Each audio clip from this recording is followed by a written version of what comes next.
Saludos futboleros, bienvenidos a este nuevo segmento de Miro Fútbol, en el que vamos a hacer un seguimiento del paso de Boca por el Mundial de Clubes, por lo que va a ser una miniserie si se quiere, va a tener por lo menos 3 episodios, veremos si alguno más según cómo le vaya al equipo de Miguel en esta competencia. En este caso vamos a analizar lo que fue el primer partido, el debut tanto de Boca como de su rival, el Benfica de Portugal, en esta competencia. Y también era el debut de Miguel Ángel Russo al frente de Boca en su tercer ciclo como entrenador del equipo.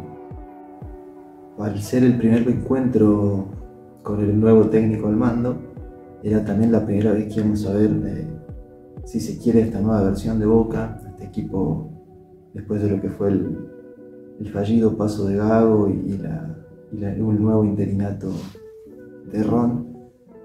Teníamos en este partido, además de la expectativa por ver el debut en la competencia más importante de la temporada, sino también el ver cómo estaba el equipo, cómo le iba a responder y qué era lo que tenía Miguel para preparar o para plantear con este plantel. En principio, podríamos decir que el primer esquema que utilizó Miguel fue un 4-4-2. Muchos esperaban, con los nombres que ya se hablaba que podían ser los que salgan a jugar el partido, se esperaba que la formación fuera un 4-2-3-1 quizás, pero finalmente fue un 4-4-2, algo más tradicional, más compacto, más sólido a la hora de retroceder o de ocupar los espacios de repliegue, y algo más menos rebuscado, más simple, que es lo que se esperaba también de un técnico de la vieja escuela como es Russo a la hora de agarrar Boca, lo que se dice siempre, el inodoro en el baño, etc.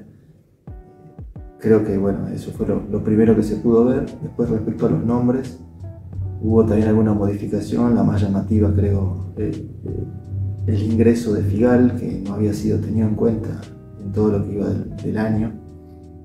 Figal como titular, como 2, y Bataglia, que era el que jugaba en esa posición habitualmente, de vuelta en el medio campo. Digo de vuelta porque jugaba la posición de 5 anteriormente, pero en Boca lo habíamos visto casi siempre como defensor central.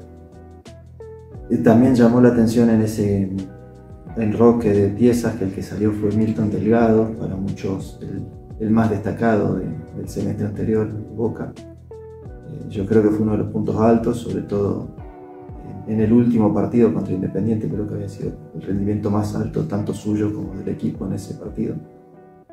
Por eso fue un poco llamativo que sea quien salga, más allá de que es sabido que Russo es un entrenador que prefiere siempre jugadores de experiencia por sobre juveniles. El equipo titular entonces fue Marchesín en el arco, en la defensa Advíncula como lateral por derecha, Figal y Ayrton Costa en la saga central. Ayrton Costa, bueno, llegó finalmente su permiso para participar o para ingresar al país y poder participar de la competencia, y pasó derecho a ser considerado como titular, lo que habla un poco de su nivel probablemente, pero también de las pocas posibilidades de Rojo de volver a jugar. Por la banda izquierda se ubicó Lautaro Blanco, hasta ahora creo yo desde que llegó a Boca en realidad el mejor en su puesto, por más que le haya tocado alternar con los distintos entrenadores. En la mitad de la cancha, en el doble 5, jugaron Bataglia, como decía, que volvió a esa zona de la cancha, y Ander Herrera, el español, que me imagino yo por esta idea de que a Russo le gustan más los jugadores experimentados.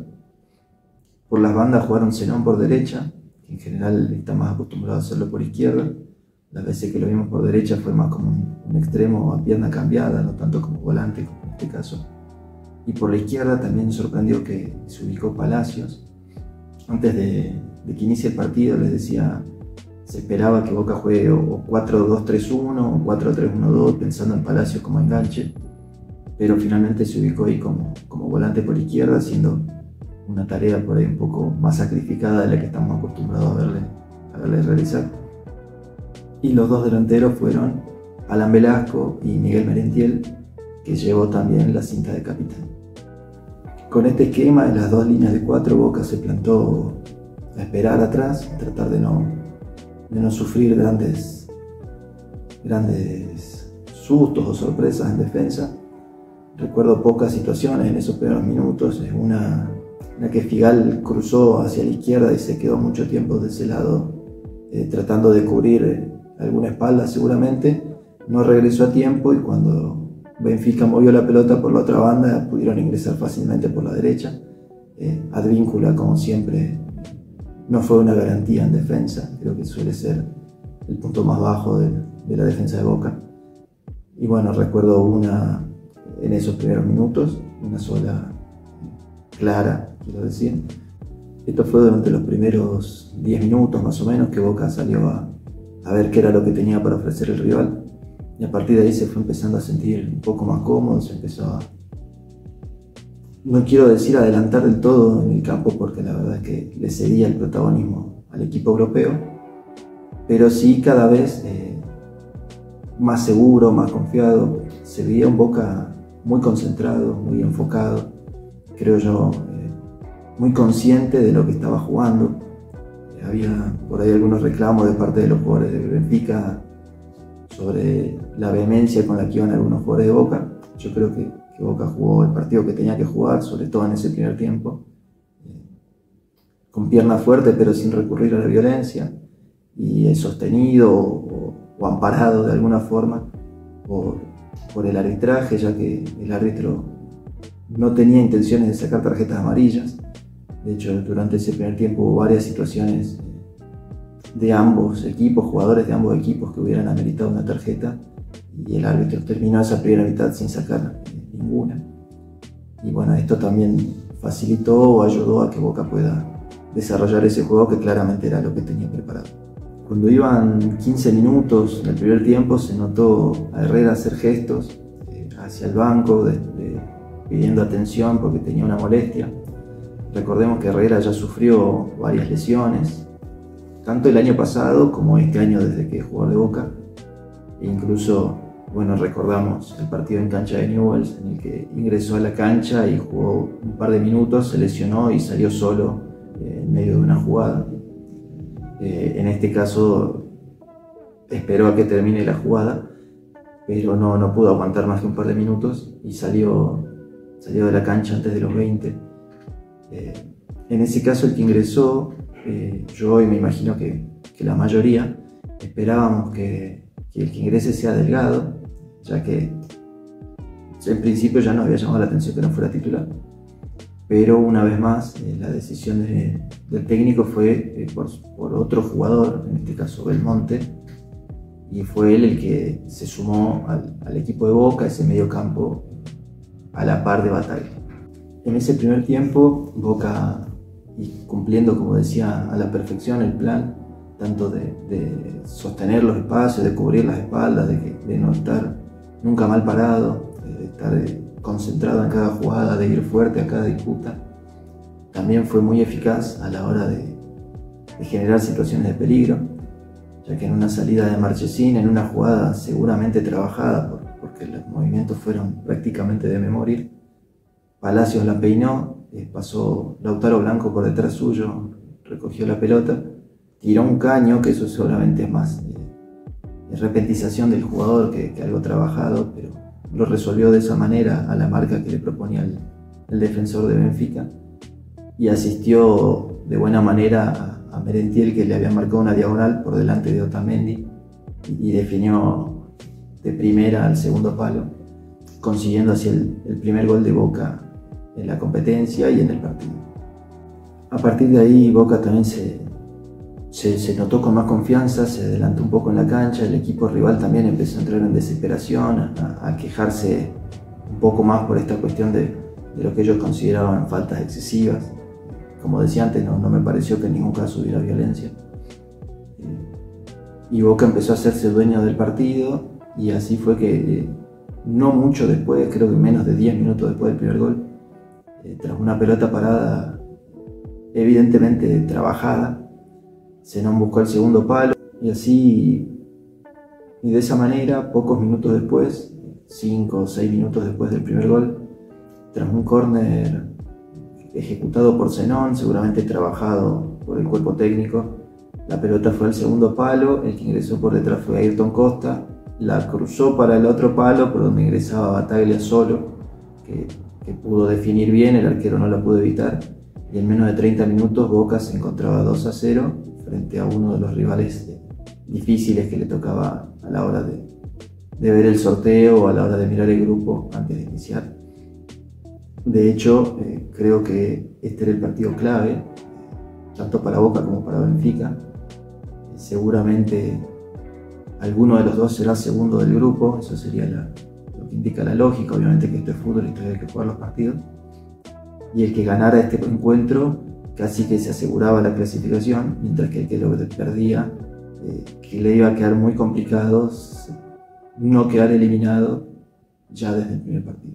Los minutos siguientes a los goles siguieron con la misma sintonía, con Boca dominando el encuentro, con Boca sintiéndose cómodo, con la gente en las tribunas disfrutando del partido, no solo alentando o apoyando como era de esperarse, sino quizás hasta un poco sorprendidos por el rendimiento que se estaba viendo del equipo, ya que al final son los mismos jugadores que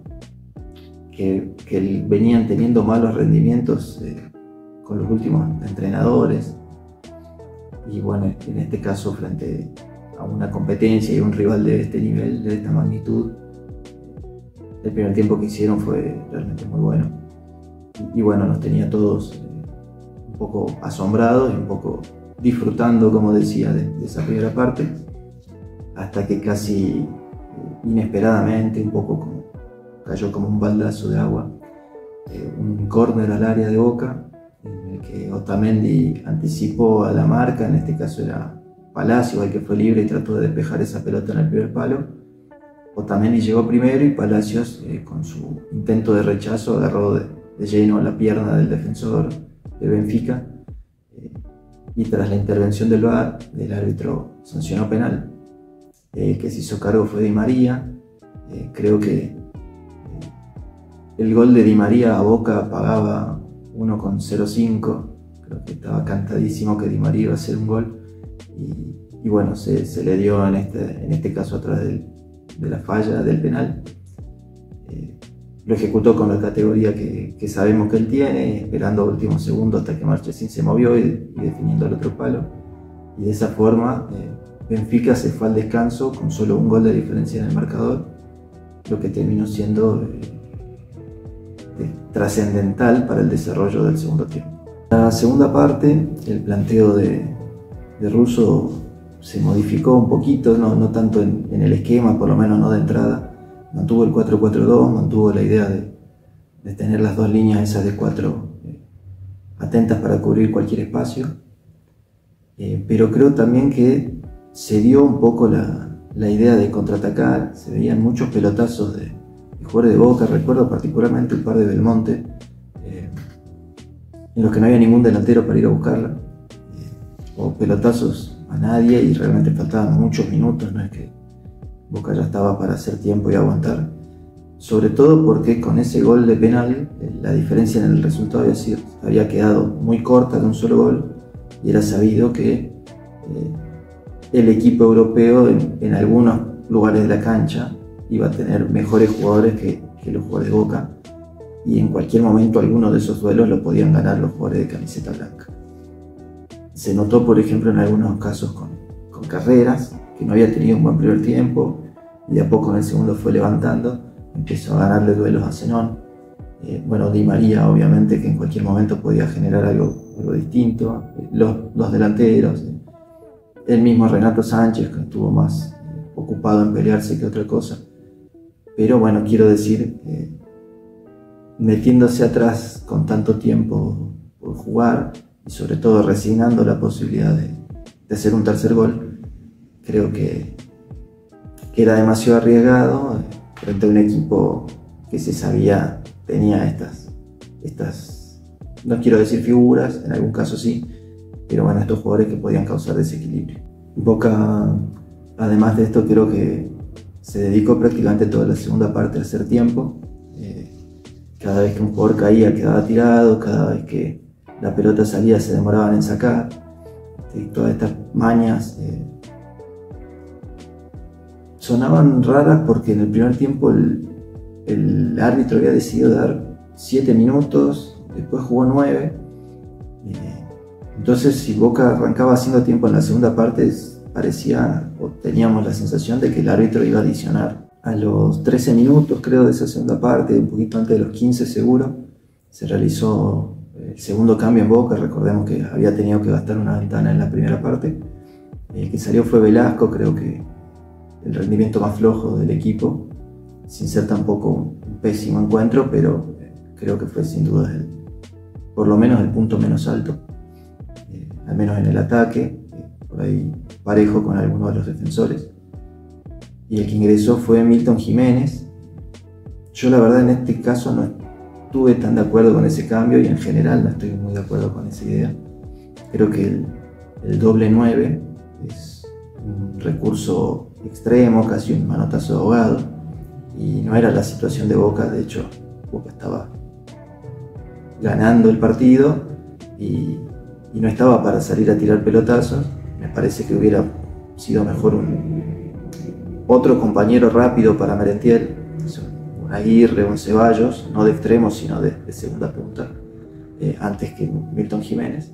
Esa es por lo menos mi opinión sobre el doble 9 en general, y en este caso, teniendo en cuenta el contexto del partido, también hubiera preferido, o me hubiera gustado a mí, más ver a, como decía, Ceballos, Aguirre, otro tipo de delantero. Un par de minutos después, y en estas situaciones que decía que Boca estaba más preocupado en consumir tiempo que en pensar cómo generar peligro en el arco del rival, quedó golpeado Merentiel en una falta que claramente era para tarjeta y tampoco la recibió como tantas otras ya a esa altura del partido. Quedó tirado creo que 2 minutos. ¿Sí? Cuando el árbitro lo quiso obligar a pararse, recién ingresaron los médicos. Cuando los médicos lo sacaron, se tiró de nuevo Marchesín para que puedan hacer un cambio pedido por los médicos, pero en ese momento la sensación, por lo menos que dio, fue que Merentiel no quería salir. El cuerpo técnico decidió, respetando la opinión de los médicos seguramente, así que el capitán en este partido salió de la cancha. El que ingresó fue ahora sí Ceballos, para jugar por un extremo y pasando a Zenón por el otro, o en realidad quedando Zenón como extremo por el otro, pues ya estaba jugando por esa banda. Y también en esa ventana se realizó el último cambio, porque ya era la tercera ventana.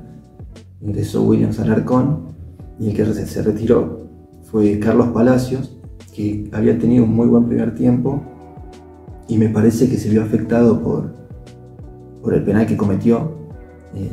Quizás, ¿no? Es obviamente una interpretación mía. Y ya en la segunda parte se lo vio bastante desconectado, bastante apagado. Se me ocurre esto porque ya lo había pensado en el partido anterior, me parece que fue el último partido de Boca cuando jugó contra Independiente, en el que hay una muy buena jugada de Merentiel, un pase atrás y Palacios erra un gol, y a partir de ahí se cayó Palacios, que también ese día venía haciendo un muy buen partido hasta esa jugada. Por eso se me ocurre que puede estar vinculado con, si se quiere, su falla en la jugada del penal y el descuento de Benfica, pero en la segunda mitad no participó mucho y bueno, como decía, dejó la cancha para que ingrese Alarcón a sumar un mediocampista más de marca en el medio y armar a partir de ese momento un 4-5-1 con la misma defensa, con Zenón por derecha, Ceballos por izquierda, Bataglia de 5 y a sus costados Belmonte y Alarcón, quedando Milton Jiménez como la única referencia de ataque y realmente muy solo para tratar de aguantar las pelotas. A partir de este momento, es decir, de la salida de Merentiel, me parece que se terminó el partido de Boca. A partir de ahí realmente no llegó a generar mucho más porque las pelotas que podía aguantar Merentiel arriba no se aguantaron más, las faltas que generaba Merentiel ya no existieron más y a partir de ahí Benfica empezó de a poco a sentirse cada vez más cómodo, invitado de alguna forma por el planteo defensivo de Boca con ese 4-5-1. Además, el partido le da una oportunidad más, porque pocos minutos después de estos cambios, el delantero Belotti, ex Torino, Roma, creo que Napoli, recién llegado a Benfica, había ingresado en el entretiempo y fue a disputar una pelota muy arriba con demasiada vehemencia, probablemente también, si se quiere, influenciado por la falta de tarjetas que estaba sacando el árbitro, por esto que les decía que el árbitro no sacaba tarjetas. Fue demasiado fuerte, con la pierna muy arriba, le pegó una patada en la cabeza a Ayrton Costa, y tras una nueva intervención del VAR, el árbitro corrigió la tarjeta amarilla que había sacado y la cambió por roja, dejando así al equipo europeo con un jugador menos. Decía que esto era una oportunidad quizás para Boca para plantear otra cosa distinta. Al tener un jugador más que el rival, entiendo que ya no tenía más ventanas, porque Boca ya había realizado las 3 ventanas de cambios. Supongo lamentando mucho la que había tenido que gastar en el primer tiempo por el cambio de Ander Herrera. Con el diario del lunes, como se dice, no estaba para jugar de nuevo y volvieron a arriesgar con un jugador que ya le había pasado y tuvo que gastar un cambio ahí, una ventana. Y después le faltó esa ventana justamente cuando el partido dio un giro más y ya no tenía cómo volver a acomodarse. Podría también, con los jugadores que tenía, haber armado otra cosa, como decía Ceballos, al lado de Jiménez, y no como carrilero por izquierda. Realmente Ceballos no tuvo ninguna incidencia en el partido, más allá de su bajo nivel desde hace tiempo. Creo que tampoco lo benefició el planteo mezquino del equipo en esa parte.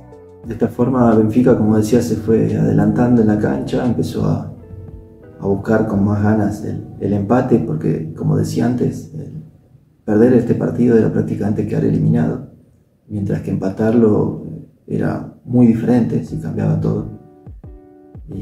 Y ya entre el 1-3 o el 2-2 había un mundo de diferencia. Creo que por eso también Benfica se fue adelantando, y mientras Boca se lo permitía, y de a poco, un poco como decía, con carreras, un poco con Pavlidis, distintos sectores de la cancha en el que Benfica empezó a ganar, o jugadores de Boca que empezaron a fallar. Zenón en defensa, bueno, Blanco, que fue muy bueno en ataque, también por defensa era vulnerable. Marchesín mismo tuvo una jugada en la que dudó, primero parecía muy confiado y terminó arriesgando de más y regalando un córner, y de a poco se empezaba a sentir que el equipo europeo lo podía empatar. Y efectivamente, tras un tiro de esquina en el que en primera instancia la jugada se cortó antes de ejecutar el tiro de esquina, porque estaban a los empujones con el delantero de Benfica, Pavlidis, varios jugadores de Boca. De hecho, recibió una tarjeta amarilla, en ese caso el delantero, y en cuanto terminó esa situación, jugaron el córner rápido. Entiendo que los jugadores de Boca seguirían distraídos con esa pelea. Ayrton Costa muy lejos de la marca. Ayrton Costa era el encargado de marcar a Otamendi, que es no solo el mejor cabeceador de la cancha, porque es el mejor cabeceador de Benfica, pero también era mejor que los jugadores de Boca. Entonces es entendible que pueda ganar, pero era el jugador al que buscan en todos los centros. No es que justo en esa jugada se la tiraron a Otamendi y perdió la marca. Se la tiran todas las veces, y aún así, en una distracción, se perdió la marca, cabeció solo, consiguió el empate sobre el final del partido, se lo gritó a la gente de Boca y le quitó lo que era un triunfo importantísimo de cara a esta gran competencia, que evidentemente ya creo que con 3 días de juego se puede decir que todos los equipos están jugando para ganar y que nadie fue de paseo. Después del gol, los jugadores de Boca se vieron un tanto desencajados, sobre todo los defensores. Ayrton Costa enseguida recibió una amarilla. Pocos minutos después también Figal había ido muy lejos del ataque. Recordemos que estaba jugando de 2 y no de 4, y le había pasado por fuera a Advíncula. Se perdió la pelota, y en el retroceso Figal fue con demasiada vehemencia. no sé si para tarjeta en una situación normal, pero en un partido en el que el árbitro ya había expulsado a un rival y venía con ganas de compensar un poquito, creo que Figal le regaló la posibilidad de hacerlo, de compensar, y terminó el partido jugando 10 contra 10. El árbitro, a diferencia del primer tiempo, en este caso decidió adicionar muy pocos minutos, muy poco en comparación con lo que había sido el primer tiempo. En general en los primeros tiempos sea 1 o 2 minutos y en el segundo 5. En este caso en el primer tiempo se jugaron 9 y en el segundo solo 5. Cuando hubo las intervenciones de VAR, muchos más cambios y demás. Pero bueno, la verdad que el criterio de los árbitros fue bastante particular en muchas cosas, en muchas situaciones. Bien, hago un repaso uno por uno de los jugadores de Boca. Marchesín creo que no tuvo grandes intervenciones, por ahí cuando lo llamaron participó, sí tuvo esa falla en la que terminó regalando un córner que pudo haber sido peor porque quiso hacer jueguitos y sacarla para atrás, de espaldas. Creo que al final, menos mal que se le fue para atrás la pelota y terminó siendo solo un córner en contra. Por la banda derecha, Advíncula me parece que es el más flojo de Boca. Hace mucho, creo que siempre que jugó Advíncula fue el más flojo de la defensa. Entiendo que la gente por ahí compró un poco el humo en algunos casos, pero es un jugador que, como digo, siempre que estuvo en Boca, algún gol o alguna jugada de peligro se generó por su banda. Es un jugador que sale siempre en las fotos mirando por otro lado, y es un jugador que se dedica más a protestar, a hacerse amonestar por tonterías que otra cosa. Entiendo que alguna vez haya metido algún zapatazo y que ese zapatazo puede haber sido en un partido importante también, no es menor, pero en general su rendimiento me parece que fue siempre de regular para abajo. Figal lo vi un poco desordenado por momentos, pero casi siempre concentrado, que era lo que le pedía el partido y el entrenador a su equipo. Creo que queda muy marcado por la expulsión tonta del final. Ayrton Costa parecido, en realidad creo que Ayrton Costa hizo un muy buen partido y a diferencia de Figal, Ayrton Costa viene teniendo buenos rendimientos, por lo menos su promedio dentro de los partidos que le tocó jugar en Boca fue, creo que por encima del aprobado, pero bueno, también es el que pierde la marca en el gol del empate. Por la banda izquierda, Blanco me parece quizás el mejor jugador de Boca en ataque, o el más desequilibrante. En defensa sufre, pero como decía antes, no más que las otras alternativas para el puesto. Me gustó mucho el partido de Blanco. En el mediocampo, Bataglia creo que hizo un buen partido. También me parece que Benfica atacaba más por las bandas, entonces el partido de los que jugaron de doble 5 no fue tan exigido a la hora de recuperar y era más una cuestión de estar bien posicionados, lo que les demandaba el partido, las distintas jugadas, y a la hora de salir con la pelota sí el tener la velocidad de tocar rápido, de limpiar la pelota para donde la jugada lo pidiera. Creo que eso Bataglia lo hizo muy bien. Sí lo noto todavía muy lento como para ser único 5, pero así en doble 5 como hizo en este partido, primero con Herrera y después con Belmonte, me parece que puede estar muy bien, puede darle resultado a Miguel. Ander Herrera, bueno, jugó muy pocos minutos, creo que en este caso creo que quiso superarse a sí mismo y no hizo un papelón, hizo 2, porque primero debió abandonar el campo por enésima vez, considerando las últimas 2 temporadas, y varias veces ya en el poco tiempo que lleva en Boca. Y no contento con eso, cuando se estaba revisando la jugada del penal, que dicho sea de paso era penal, por alguna cuestión también se hizo expulsar, estando en el banco de suplentes, por lo que en los próximos partidos, más allá del nivel de su lesión, no va a poder estar por la expulsión. Los jugadores que jugaron por bandas, Zenón, como decía siempre, que le tocó por la derecha, lo vi incómodo, lo vi incluso quejoso con los distintos entrenadores, y en este caso no. Me parece que lo notaba también incómodo a la hora de llevar la pelota, de querer enganchar o tirar un centro, le lleva siempre un tiempo más al estar con la cancha al revés.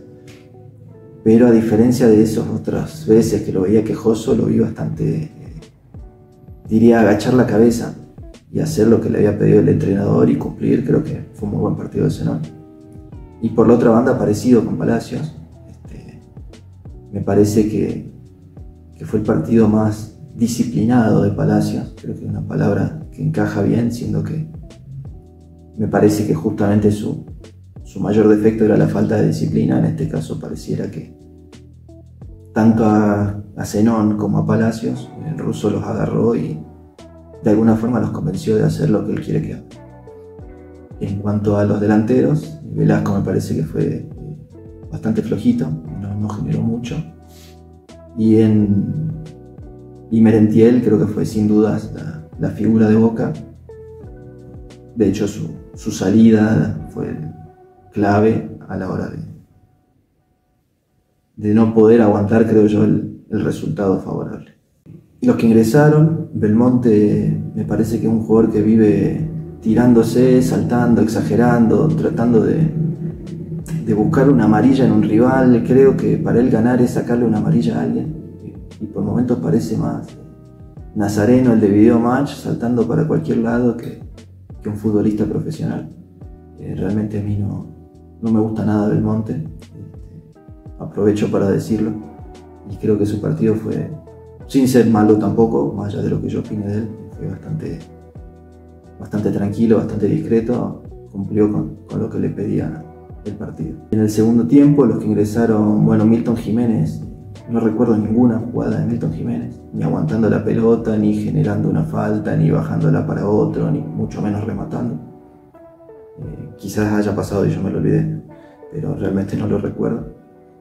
Ceballos lo mismo, muy poquito, casi nada. Hubo una jugada que más o menos inventó algo, quiso pedir un penal, pero era offside, así que no quedó en nada tampoco.